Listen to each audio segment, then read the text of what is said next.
बे समाव नोंथांमोननि थाखाय मोनसे गोजोनथाव खौरां नंगौ बड'लेण्ड बुब्लिनि गेजेरजों मोनसे गोजोनथाव खौरां लानानै फैदों नंगौ बावैसो सिगाङाव थामहिनबा बड'लेण्ड बुब्लिनि गेजेरजों नोंथांमोननो फोसावदोंमोन गासै 201 मुंख्लं नखर बे एनडिबि मुंख्लं नखरफोरनो बिटिआर सोरखारनिफ्राय बिटिआर गोजोन गोरोबथा बे गोजोन गोरोबथानि जोहै बे अनसुंथाइ होनाय बे बाथ्रा रोखायै लिरनाय दंमोन आरो बेबायदिनो 201 मुंख्लं नखर बिटिआर सोरखारनिफ्राय बे समाव अनसुंथाइखौ फैगौ 3 एप्रिल 2023 इं मायथाइयाव बिटिसि सेक्रेटारियेट मावख'आव 2 रिंगायाव होनाय जागोन होननानै बे समाव फोसावदोंमोन आरो बे लेखायनो नोंथांमोननो बबे जिल्लायाव बेसेबां जना मोननो हागोन थामहिनबा बेखौ मोनगोन बिनि डिटेल्स थामहिनबा बिथांमोननि मुंजों लोगोसे साबैसे मोननो हागोन बे समाव बड'लेण्ड बुब्लिया आबुं फोरमायथिखौ नैबे समाव लानानै फैदों आरो गुबुन जिल्ला आसामनि गुबुन जिल्लानि बे लिस्ट फारिलाइ बे लिस्टफोरखौ नोंथांमोननि गेजेराव बड'लेण्ड बुब्लिया बे समाव लानानै फैदों गिबियावनो चिरां जिल्ला बे चिरां जिल्लायाव गासै 50 जन मुंख्लं नखरा बे समाव बे एवार्डखौ मोनगोन थामहिनबा बे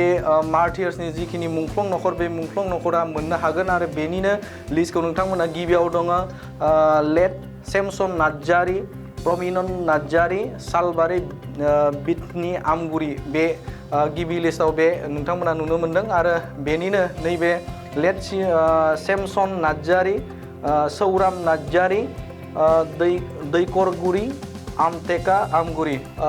बे समाव 3 नम्बर दङ बेनजा मोसाहारी लेट बेनजा बसुमतारी बिफा बिरेन मोसाहारी जेंसिबारी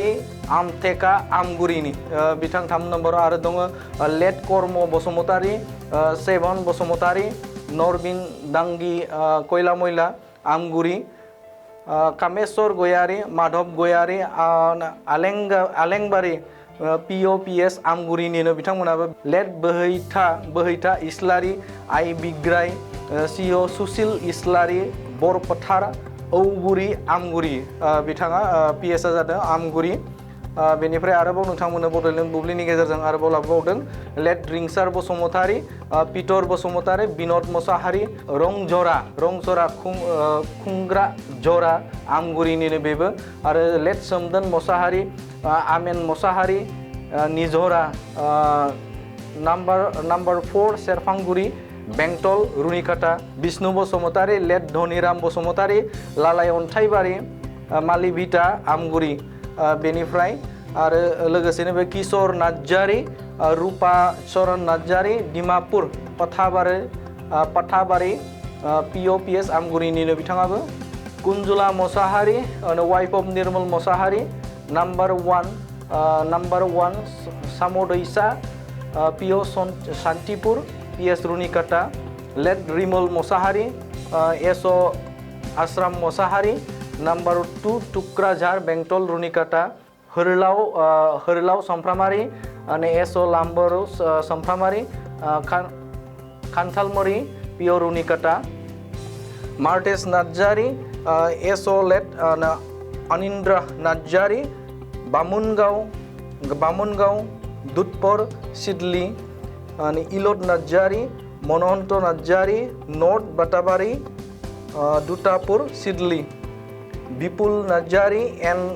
बेंजेल नीलन नार्जारी PO बाटाबारी आमगुरिनि लेट जर्नलिस्ट नार्जारी एन Jankha CO Ruby Narzary village Mandarguri PO Malbhita PS Amguri late Jordan Narzary एन Jaolang SO Nirmal Narzary late Tairan Narzary village Aksiguri PO Auguri PS Amguri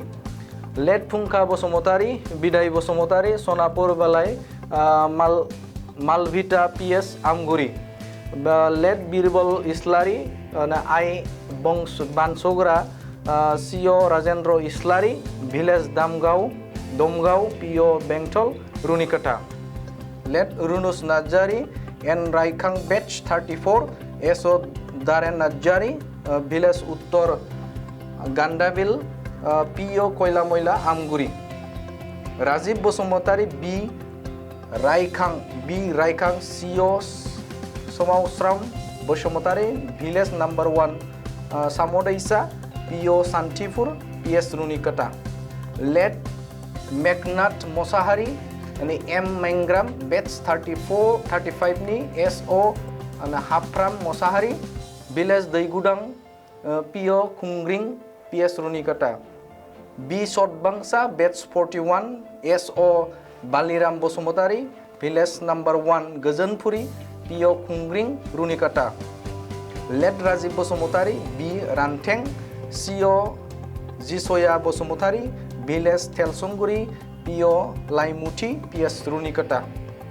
late Ratan Mosahary SO Angkhep Mosahary village Gembarbil पिअ Bitini Amguri late Philomin Samframari SO Philip समफ्रामारि भिलेज पिअ Batabari PS Amguri late Mankesh Basumatary SO Harsa Basumatary village पिअ Pathabari PS Amguri late Janant Mosahary SO Angkhep Mosahary Gembarbil Bitini PS Amguri late Binay Basumatary SO Hablang Basumatary village Salbari Bitini Amguri late हालां समफ्रामारि SO लिम्बार समफ्रामारि village Barpar पिअ PS Runikata late Samaras Bargayary SO Kharendra Bargayary village Basbari पिअ PS Runikata late Shankar Mosahary late SO late Kusa Mosahary village Bardangi पिअ Shantipur PS Runikata late Kameshwar Narzary SO late Ranjan Narzary village Chirang Kamguri पिअ Tukrajhar PS Runikata late Alka Basumatary SO Nimson Basumatary Brinsinguri village पिअ Shantipur PS Runikata late Bipul Narzary SO Simson Narzary village Mandguri पिअ Kailamaila PS आमगुरि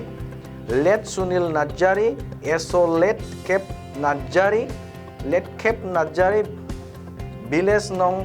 2 बर' लादांगुरि पिअ लादांगुरि PS बिजनि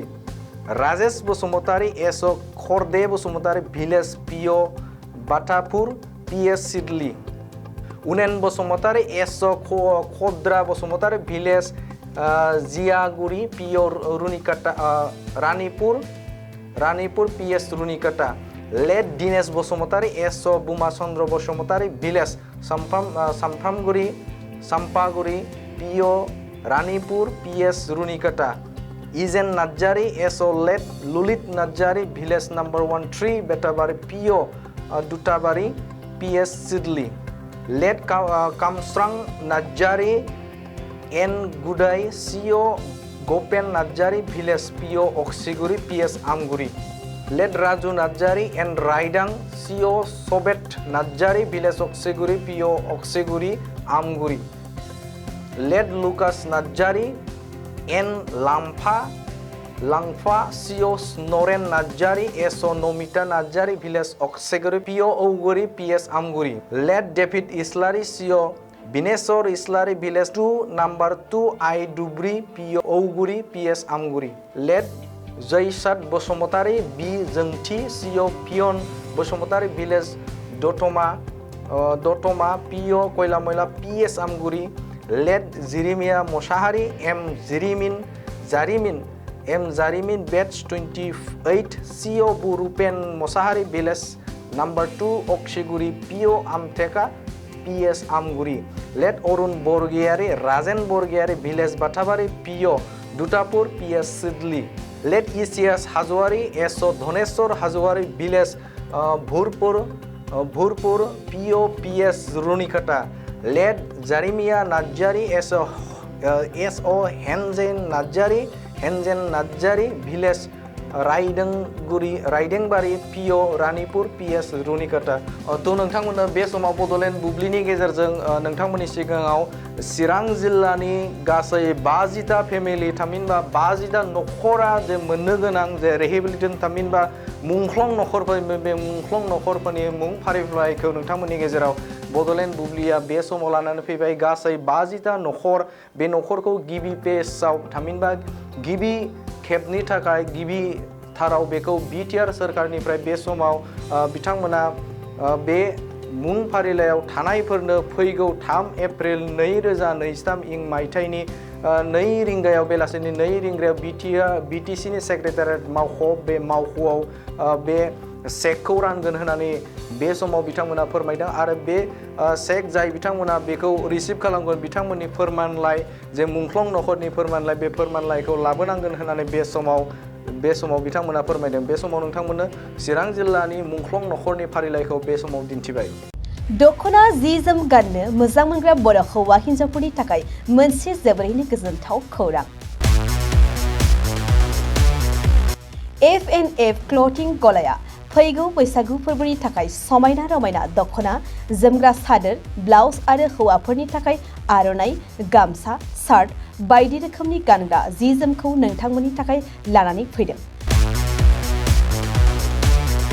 बेजों लोगोसेयैनो बर'नि जुलियाव नांगौ जानाय हौवा हिन्जाव गोदाननि गासै गानग्रा जोमग्राफोरखौबो बे गलायाव मोनगोन। गसाइगाव टाउनजों नांजाबनाय राजापारानि गार्लस स्कुलनि अपोजिटआव थानाय F&F क्लथिं गलायाव बर'नि गाब गोनां समायना रमायना ड्रेसफोरखौ गोसोनि लुबैनाय बायदि मोननो हागोन। लोगोसेयैनो गोसो गुदुं सुबुंफ्रा गावनि मोजां मोननाय ड्रेसफोरखौ F&F क्लथिं गलायाव जायखिजाया सानावनो लांफैनो हागोन। नोंथांमोना F&F क्लथिं गलायाव जि जोम आर'नाइ आरो गानग्रा ड्रेसफोरखौ लांफैनोब्ला नैबे मबाइल नम्बर 8472858324 आव थोंजों खौरां लाहरनो हागोन।